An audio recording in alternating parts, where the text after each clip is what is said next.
So our theme this month is the dynamic laws of healing. And today's topic, step number 4, is this stuff works. This is week 4 in this series, as you heard mentioned a few minutes ago in Standing in the Light. And it's like saving the best for last. We've been learning about the process of chemicalization from the book, The Dynamic Laws of Healing, by Reverend Dr. Catherine Ponder. And today is the culmination of inclusion of this concept into our spiritual growth and expansion. Just a reminder that chemicalization is a metaphysical term. However, from a scientific standpoint, it might be likened to the process of alkali neutralizing an acid. This process occurs in the healing of mental, emotional, physical, and spiritual challenges, not just physical ones. Because sometimes there is the belief that healing is unique to or specific to physical illnesses or injuries. And while this is true, this is also a reminder that healing is just as present and just as powerful in all of these other areas of our experiences as well. And since this talk was preceded by the first 3 talks, or steps in chemicalization, whichever of the talks you missed or want to refresh your memory about, they'll be up on our YouTube channel next month.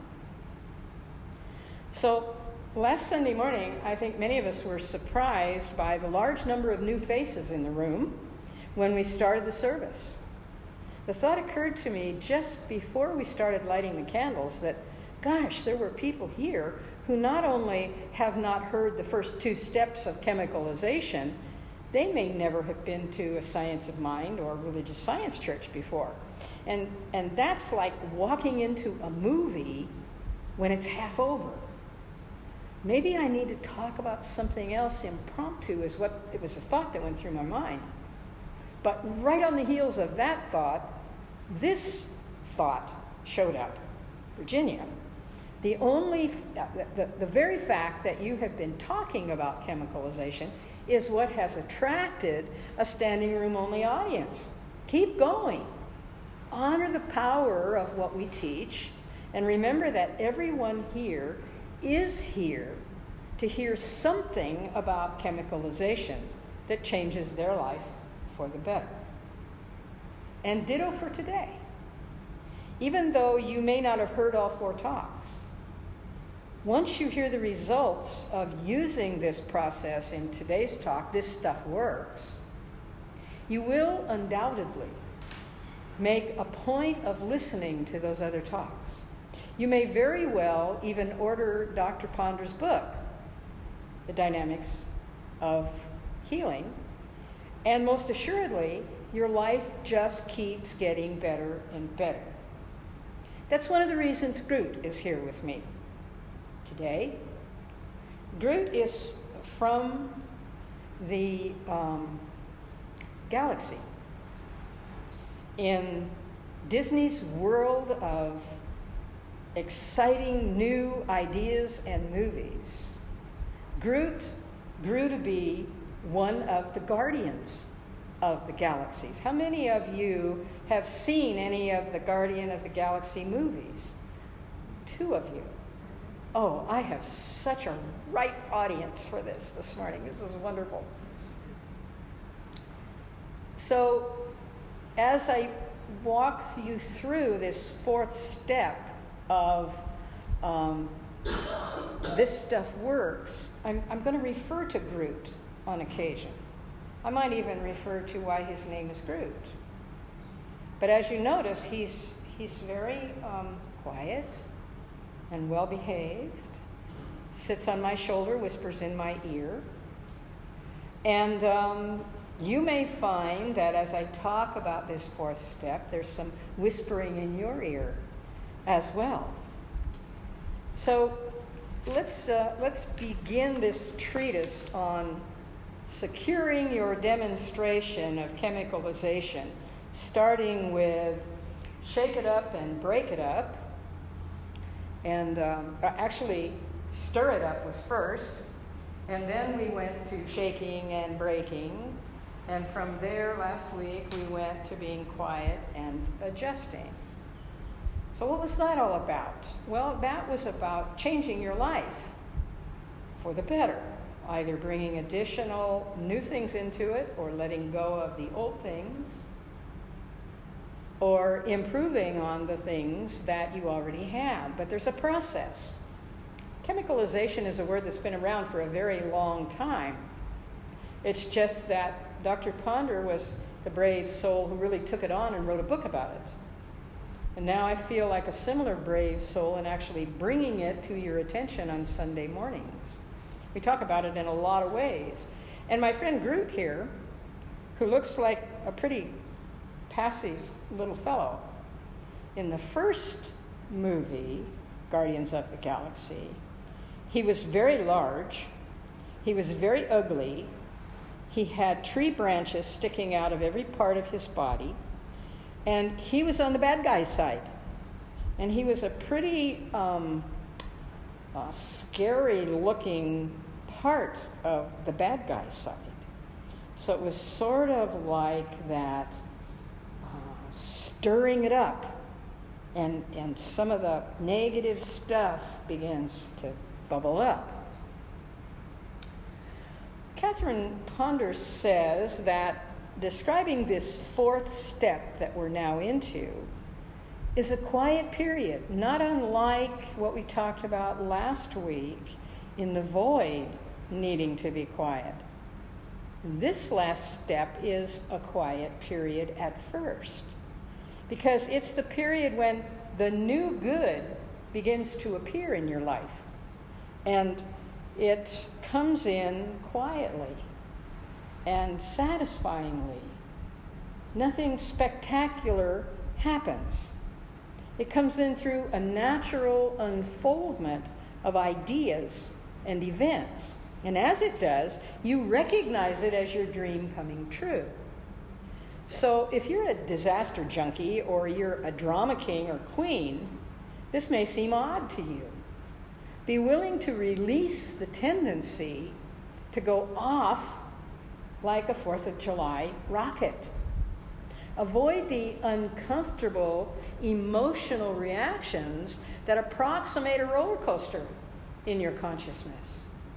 Instead of excitedly wanting to shout your good news to the universe, surprise yourself by being very silent about it. You may even realize you actually don't even want to talk to others about it yet. This is wise, because your newfound good also needs to be protected, nourished, strengthened, and sheltered from the world. And as you quietly nourish it, it waxes strong and it grows, expands, and increases. Now, what's that have to do with Groot? Well, in the first movie, Guardians of the Galaxy, Groot being on the bad guy's side, he did some things that were not probably something you'd want to remember or talk about. His name was Groot, and that was root with a G, because he was like a tree with branches going everywhere and no leaves. You'll notice now he's got a leaf or two here. But at the end of the first movie, kind of like when you have gone through Stir It Up and then gone to Shake and Break, Groot was eliminated. He was actually taken out by one of the good guys. As in, he died. It was like these old thoughts and ideas and behaviors and fears and stuff that we have. Finally, we can let go of them. They die away. But one of the good guys broke off one of the roots from the now deceased Groot and took it with him. And at the beginning of Guardians of the Galaxy 2, it showed a picture of a little pot with some soil in it, root sticking up in it. And before they knew it, it grew into Baby Groot. And Baby Groot was nothing like his father. He was a good guy. He was on the side of the good, kind of like when you come out of that letting go of the old stuff and letting it die because it no longer serves you. What comes out is new, and it has its roots in who and what you are, but it's a new you, just like we have a new Groot. And you'll notice he's smiling. He's a happy dude. He doesn't even remember or know the past. And you know what? He doesn't even care. He doesn't have to know. So when I saw this little guy, this series was already being framed in my mind, and I saw him walk by on the shoulder of a young man in California Adventure at Disneyland, and I turned to my daughter and I said, "What's that?" She said, "Groot." I said, "Excuse me, Groot?" She had to spell it for me before I even understood what she was saying. I said, "What's Groot? I've never seen anything like that in any of the Disney stuff." She said, "Oh, I'll show you. Come on." So we walked over to the Guardian of the Galaxy ride. And out in the front, on this big cement area, guess who?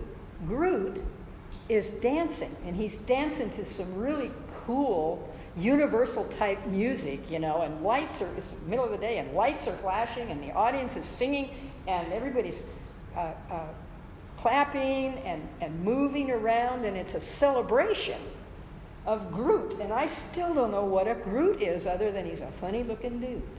And the only thing he says is, "I am Groot." And in the movie that develops that those are the only words that he can speak because his voice box won't allow him to say anything else. But his ears work, and he hears, and he understands. And out of that understanding, he lets go of the old life and becomes the new life. And I thought, that is so cool. I'm going to get one of those, and I'm going to take it home, and I'm going to do this series on chemicalization, and I'm going to put him on my shoulder the last week of the series. So that's how he ended up here. And to me, it was a wonderful story. When you allow yourself to look for the messages in many of the things that are available to us to watch or to listen to, you can find these underlying stories. And in Disney stuff, I can always find it. So, Ponder uses a number of examples, and I want to give you one of those now, when she shares that recently something she had long desired had come to her.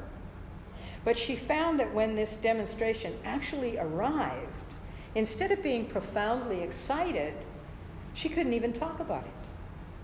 She was grateful, she was thankful, but somehow it just didn't seem appropriate to her to discuss it. And so it is that in this last phase of chemicalization, as your new good appears to you, and it may look something like what's sitting on my shoulder here, if you do talk about it, it may dissipate and dissolve. You may lose it completely. So keep quiet. Let it grow. Let it expand in your consciousness. And as it does, there will be no need for you to show it off to the world. Although if it's sitting on your shoulder like this, people may ask you. And all you have to say is Groot. And unless they are followers of the Guardians of the Galaxy, they won't have an idea in the world what you're talking about. So as this fourth phase appears with the new, it's good to make firm and permanent your new blessings by decreeing often these words or something similar. Divine fulfillment has now manifested in my life and in my affairs. All is well. Divine fulfillment is mine now. And so it is. You may even be brave enough to wear it on your shoulder.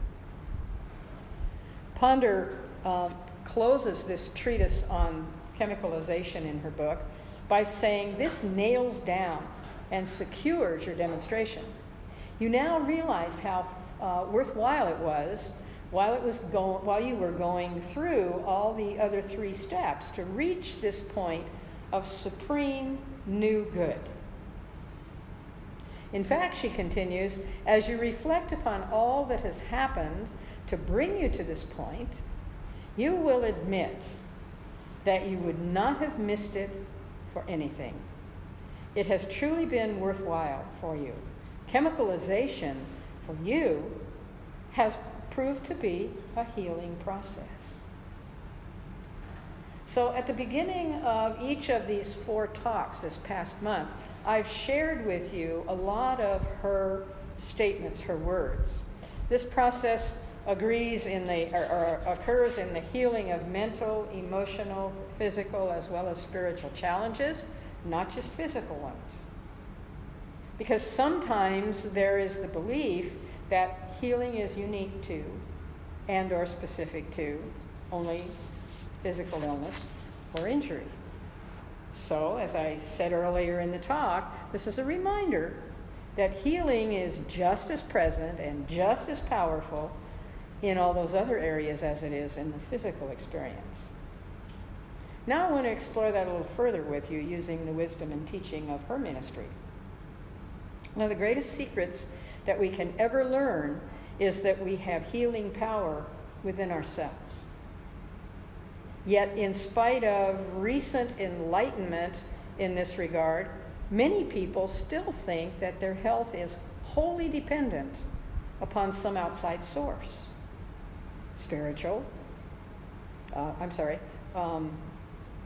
Psychiatric, medical, chiropractic, physical therapy, surgery, a lot of these things. People believe this even though the specialists invariably point out to them that all treatment is for the purpose of activating health within the patient or client. And Dr. Holmes says that. In his textbook, he is very clear that we honor all forms of healing. We honor the skilled hands of the doctor in surgery. We honor the nurses and the support workers in hospitals and in doctor's offices and in all forms of improvement through therapy. And the first thing we do is we preface that by doing a spiritual mind treatment with what our intention is as a result of that, so that we are not only taking control of our life ourselves, but we are taking the appropriate steps through intention to determine what the outcome is going to be. As far back as the 400s before the Common Era, the Greek philosopher Plato, one of the world's best known, most widely read and studied philosophers, is said to have expressed the following. The word health means a state of being whole, hearty, sound in all phases of your being, spirit, soul, body, and affairs. Well, it seems to me that affirmation is just as valuable and true today as it was then. I am whole, hearty, and sound in all phases of my being, spirit, soul, body, and affairs. In fact, let me say that again phrase by phrase and have you repeat those to me as I do. I am whole, hearty, and sound. I am whole, hearty, and sound in all phases of my being. In all phases of my being. Spirit, soul, body, and affairs. Spirit, soul, body, and affairs. And as Ponder would express it, when those dynamic laws of healing are invoked, they do just what the title implies. They produce dynamic, forceful changes which lead to orderly results in body, mind, spirit, and affairs. A greater sense of wholeness develops and can be used as a preventative from then on as well. And you see, that's the most important thing, that as I learn to do this, and I have an experience of having participated in that healing of myself, I recognize that this is a skill now that I have in my toolbox, and that I can use it whenever and however I choose in the future. Ponder's book, The Dynamic Laws of Healing, contains 12 additional chapters addressing what she calls the laws of healing. In one of those chapters, she discusses the difference between curing and healing. She points out that we are about 2% physical and 98% mental and spiritual. But the average person spends about 98% of his or her time thinking about the 2% of his or her physical nature. That could be why the average person often suffers ill health. You remember the old saying, what you think about comes about. And going back to Plato's words to the physicians of his time, the part can never be well unless the whole is well. Ponder expands on that by saying there's a difference between healing and curing a person. To heal is to make whole the entire person, spirit, soul, and body. To cure means to eliminate or provide immediate relief of distress. A person may be cured of pain, for example, by seeking medical treatment. But unless that person changes his or her negative thought patterns that cause the pain, it will appear again and again, either in the same area or in another part of the body. For most of you here in this center and in our classes, this is nothing new. You already know this. You already know that it's worth the time and the effort involved to change your thought patterns in order to effect a complete healing rather than experiencing only a temporary cure which technical treatment alone may bring. Reverend Ponder, voicing in today's world what some of the greatest thinkers down through history have claimed as well, puts it this way: you have healing powers. And then, along with the concept of chemicalization, she lists 11 other laws of healing. When I bought this book back in the early 2000s, it cost me $3.10. It was $2.95 for the book and 15 cents tax. As you can see, if you walk up here and look at it and thumb through it, it's been well used and continues to be a plethora of ideas, practices, and advice. And here's what I figured out. That's about 26 cents per law of healing in that book. Now, be honest with me. Where can you find a health insurance policy that has a 26-cent copay? One of the most powerful words in the English language is the word affirm. When a word is spoken, any word, a chemical change takes place in the body. Because of this, the body may be renewed, even transformed, through the spoken word. To affirm means to make firm, to assert positively. Whatever words you constantly repeat, you're making firm in your mind and in your body. Through affirmation, you are not only changing God, who is your immutable change, or for good. Through affirmation, you are changing your thinking, so that you may accept that immutable good in whatever form you desire. You see, it's not about changing God, it's about changing ourselves to come into alignment with the good that God is. And for those of you who are planning to take the Emma Curtis Hopkins class, which starts in a week or so, the very first chapter, and incidentally there are 12 chapters in her workbook, the very first chapter is about God is your good, and your good is God. So here's an affirmation that you might like to use, talking about the use of affirmations.